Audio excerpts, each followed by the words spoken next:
Hello everybody and welcome back to Space Engine. It has been a while. Well, maybe 3 weeks? About 3 weeks, maybe a little bit more. I don't know. And I apologize for that. I've just been really busy with other things. For one, that video game I've been working on. I finally have the first build of it done, and I can put it on Steam. Unfortunately, it's a little complicated. There's a $100 deposit, which I actually can pay if I'm. I probably can actually pay it, so I probably should. But the bigger issue is I need to figure out some of the internal stuff. Like you have to put in this SDK and some code and script to make it kind of work with Steam. I just haven't been bothered to do it, honestly. I can probably figure it out. I just haven't really been bothered to actually sit down and try. But I'll do that eventually. So I've been working on that a lot, and also house cleaning, a lot of that, because it's spring, and we need to do that. Actually, speaking of which, Earth Day was recently. It was, April 22nd? One of the last Sundays of April, anyways. And I went down to the river and picked up a lot of garbage. Got 2 bags of garbage, a bag of recycling, and a million cigarette butts. Holy crap, it's disgusting. Cigarette butts are the worst piece of litter you'll find, because not only is it small and inconspicuous, but it's poisonous. So you have these little bite-sized pieces of trash that people ignore, but animals eat and then die of nicotine poisoning. However, some birds, this is actually interesting, some birds will actually pick up cigarette butts and put them in their nests, and use them because the nicotine keeps mites and parasites away. So birds will actually use them to keep bugs away, but at the same time it causes damage to their chicks, but they don't notice the damage, they just notice that it keeps bugs away. Kind of like how humans used to use asbestos to, keep things from catching fire, and then we realized this causes respiratory cancers. Or people were like, hey, lead makes great pipes, and the ancient Greeks were like, it makes great pipes, and the Romans were like, it makes great pipes, and the Roman government were like, yeah, lead's poisonous, but we're going to keep using our pipes because it's cheap and easy. That's the really depressing thing about power and money.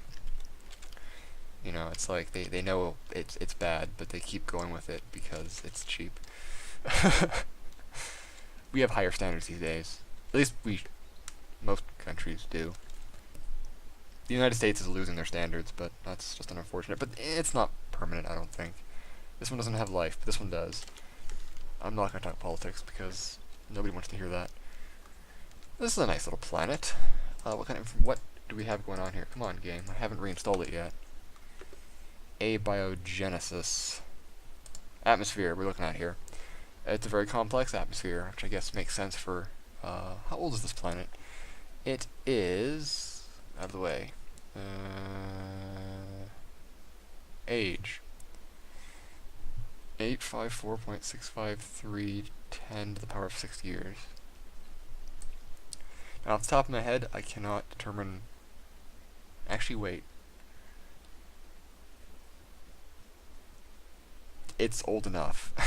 And it has life, which explains the complex atmosphere. Or more or less. Usually a complex developed atmosphere is indicative of life, but it can also be indicative of other things. Like Titan has a complex atmosphere without... It might have life, we don't know. It's mostly carbon dioxide, a bit of oxygen, sulfur dioxide, and nitrogen, and then it goes on from there. A lot of the ethanes and methanes, argons, and the neons, and the ammonias, and the carbon monoxides, and the kryptons. You know that new show, Krypton? It's like a prequel to the Superman things. Yeah, it's utter crap, but well, actually, I haven't actually watched it, but I keep seeing trailers for it, and every time I see trailers for it, it's weird. I can't tell if I'm looking at, literally any other TV show, because they all look the exact same. Every science fiction TV show these days, it's all the exact same thing. It's all dark, grungy, everyone's unhappy, there's stupid interpersonal drama, and it looks the exact same. The aesthetic is the exact same. It's like, you can literally take Krypton and The Expanse and intermix parts of their trailers, and it would look the exact same. You can take Battlestar Galactica, Stargate Universe, Krypton, Orphan Black, um, The Expanse, literally any TV show ever, Stranger Things, Black Mirror, any show ever these days, and it's the exact same thing. It's just dark and edgy. Which, alright, I don't like Marvel. Throwing that out there. I really hate superhero movies. But I will give Marvel one thing. All their stuff looks the same, but at least they're fun. Like, seriously, I don't like their movies, but at least the tone is fun. Like, I heard a lot of good things about Guardians of the Galaxy. It was a lot of fun, and it was a fun space adventure. I like that. I didn't watch it because I don't care, but I like that. I hate when everything's like, oh, we're all gonna die, or unhappy. Oh yeah, and Stargate, or Star Trek Discovery, which also, same thing. Although Stargate, or Star Trek Discovery, it has some of its humorous moments, but it's so clearly a reboot and not canon that I don't know why they keep saying it is canon, because it's visually not canon. I harp on this a lot, but it's not. Like, the Enterprise showed up in this last episode of the last season, and it visually, they physically redesigned it. And this is the funny thing. The Enterprise, or Star Trek Discovery takes place 3 years after the events of the TOS episode, The Cage, or The Menagerie, depending on which one you watch, with Captain Pike. Now, in The Menagerie and The Cage, the uniforms looked pretty much the same as in the rest of the episodes of TOS. The Enterprise looked the exact same. It was all the exact same. So that means that the Enterprise and the crew and Starfleet went from one aesthetic to suddenly radically changing and redesigning the entire ship 3 years later, and then for some reason 10 years after that went back to how everything looked 3 years prior. And it doesn't make any sense. And the Klingons don't make any sense. The Klingon ships don't make any sense. The Discovery looks terrible. The Shenzhou looks good. Like the ship, the Shenzhou. But unfortunately, the Shenzhou looks like a 24th century ship and not a 23rd century. Honestly, if Discovery took place like in the 25th or the 25th century, it's a 70 odd years after Voyager, then its aesthetics would have been fine, because you can explain all that bullshit in these, like, cause like TNG and TOS, the aesthetics changed drastically and everything changed, but there was a 78-year gap between the two, so all the the changes were like reasonable. And even with like with the Klingons, the reason why they changed them was because Gene Roddenberry originally wanted to make them more alien in the show, but it was a very low budget show. But then when the movies came around, he was able to I saw that. He was able to slowly insert them, or like how he wanted them to look. And okay, that was an issue for the longest time, but they addressed it and actually explained it later on, retrospectively. So I lost that planet. But with this thing, it's like they redesigned the Klingons, and it's a prequel, and they redesigned everything. I'm generally gonna give the Starfleet uniforms a pass, because the uniforms change a lot in Star Trek, so I honestly could see them changing the uniforms, like, for a few years. That's totally reasonable for Starfleet, so I don't really care about that. And I actually kind of like the Discovery uniforms. But just everything else, the feel, the aesthetic, it also doesn't have, like, the important things about Star Trek, which is, like, I don't know what you call it, the philosophy of Star Trek. It's just a dumb space opera. It's not even Star Trek anymore. Star Trek was more than a TV show. It was a philosophy. But I complain about that a lot. I don't know, TV shows. Alright then. We have... Yeah, I was about to say, like, this one has life, does it? Come on. God damn it. Ah, there we go. Alright, a little simpler atmosphere. Most carbon dioxide, oxygen, sulfur dioxide, nitrogen, carbon monoxide, argon, neon, helium, and krypton. There's always krypton. There's always like an itty-bitty amount of krypton. I think krypton's a noble gas. I have like no experience with it. I just know it exists. And, well, actually that's kind of like a lot of my classmates when I was at school. They knew I existed, but didn't have much interaction with me. Which is weird, because I wasn't an outcast. I wasn't terribly unpopular either. I was just I just kind of blended in, really. I was an awful person, mind you. Holy crap, I was a horrible child. But overall, I just kind of blend in. And I'm okay with that. I don't mind blending in. A warm ocean with life. That sounds lovely. Ooh, Blue Origin. Changing gears severely. Blue Origin launched their first test of the year yesterday? Or Sunday. Of their new Shepard rocket and their new capsule, and it all went swimmingly, and I love it. I love new Blue Origin. I'm really rooting for them. Look, see more Krypton. There's always Krypton. It's like carbon dioxide, oxygen, nitrogen, and krypton seem to be like the gold standards here. What kind of stuff is going on here on this planet? Let's kind of zoom in a little closer. I need to land on planets more. Ooh. And I'm underwater. That green, I'm thinking is like algae mats, and bacteria mats. I like bacteria mats. They're kind of cool. Oh. I like the water effects. It's nice. I can see a seam there in the texture. That's, I guess, also nice. Actually, after spending a few weeks just doing nothing but like video game design and scripting and textures and all that crap, now when I play games, I like I was playing Rainbow Six Siege the other day, and I was playing on the level like with the frozen boat, and I'm looking down, and everyone else is trying to actually do stuff. I'm just like looking at the ground, admiring the snow texture, because in my game, one of the environments you can explore is an Arctic environment, and I have a pretty decent snow texture for it. It's not terrible, I mean. But, so I was looking at the snow texture and just, you know, enjoying it. Actually, a lot of my friends get weird, I kind of give me flack for that, because I actually do pretty well in that game, and I usually get a lot of points and a lot of kills, and I'm actually not a bad player, but I spend so much of my time not paying attention. It's like, I always spend all my time looking at the environments and looking at things, and I've always done that in video games.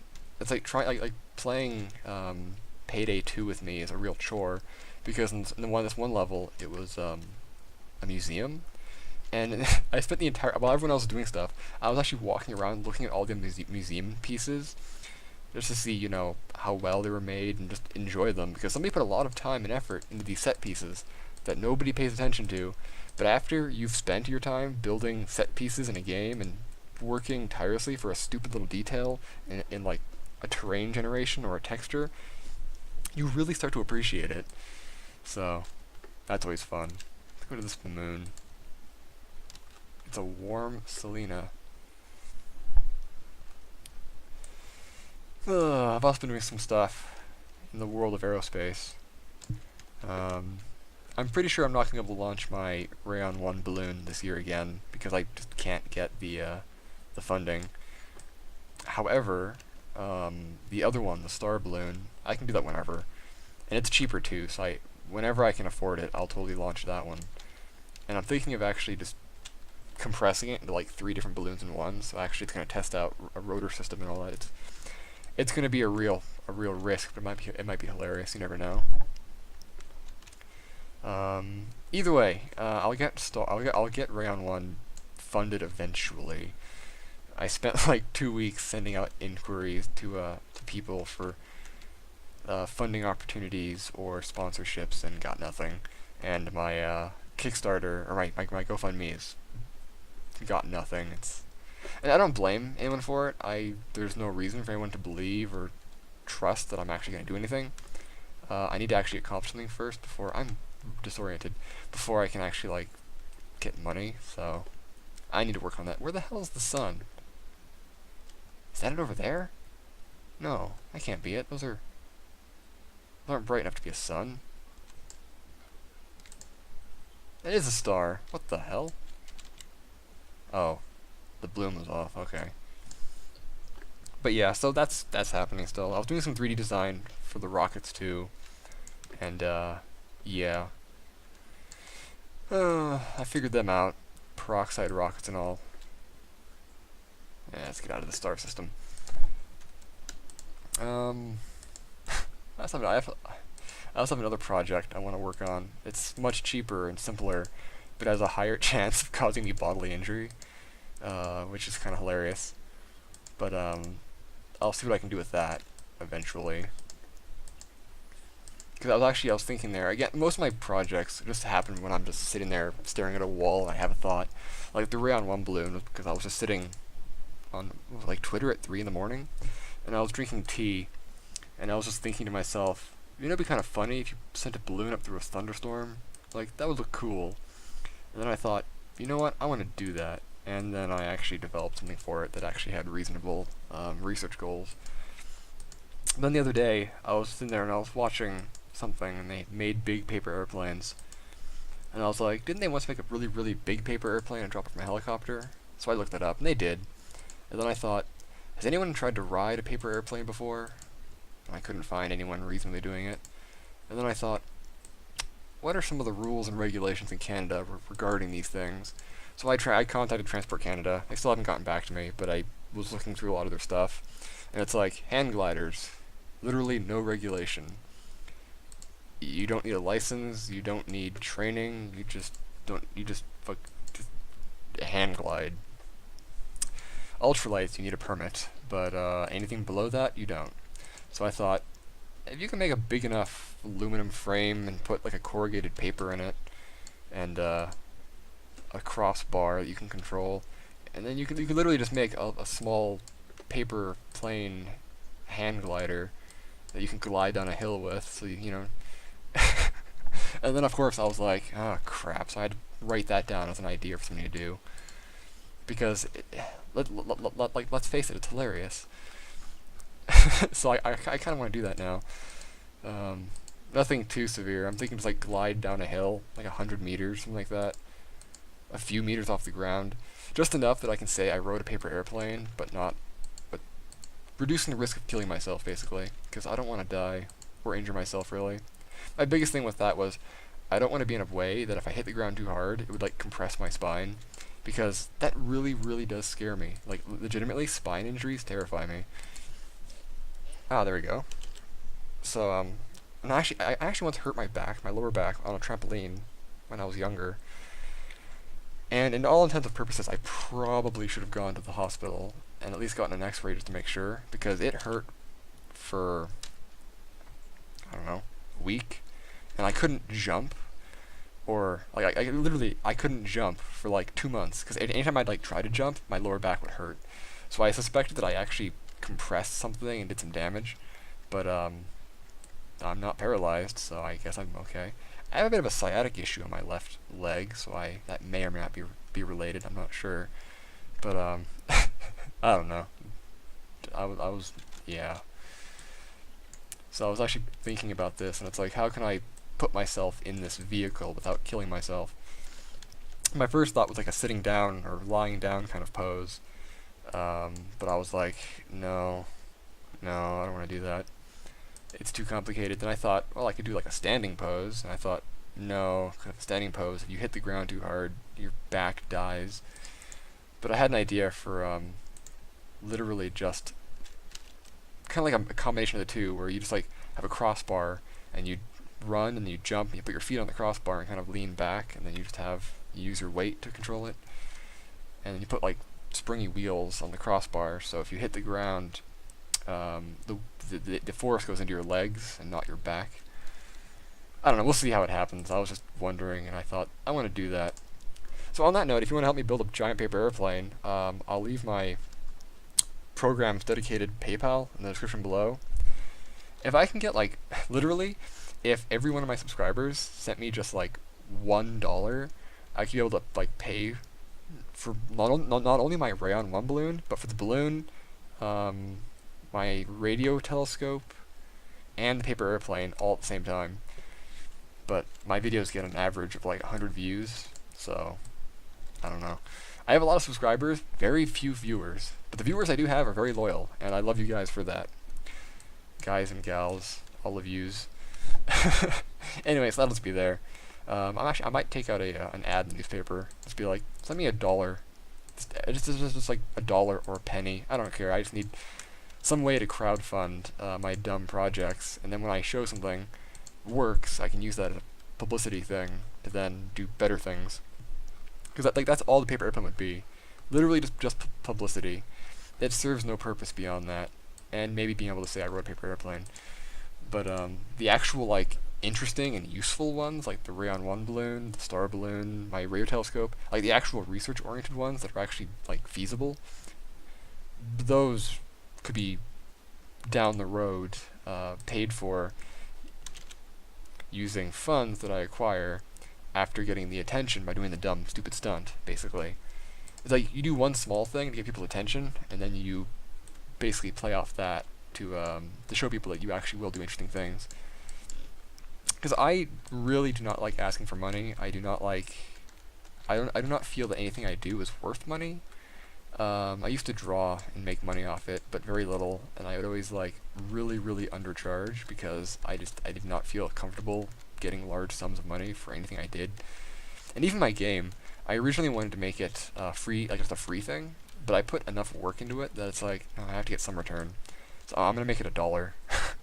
It's probably worth more than $1, but I don't feel comfortable getting money out of people. So I have this dumb thing where it's like I need to crowdfund and be a good business person and make money so I can fund my projects, but at the same time, I don't like asking for money. So crowdfunding is really hard for me because I don't feel like I'm worth it. I don't know. Anyways, that's 21 minutes. I'm gonna leave it there. So thank you all for watching. I hope you enjoyed. I'll try to get back onto a regular schedule. I do these every few days.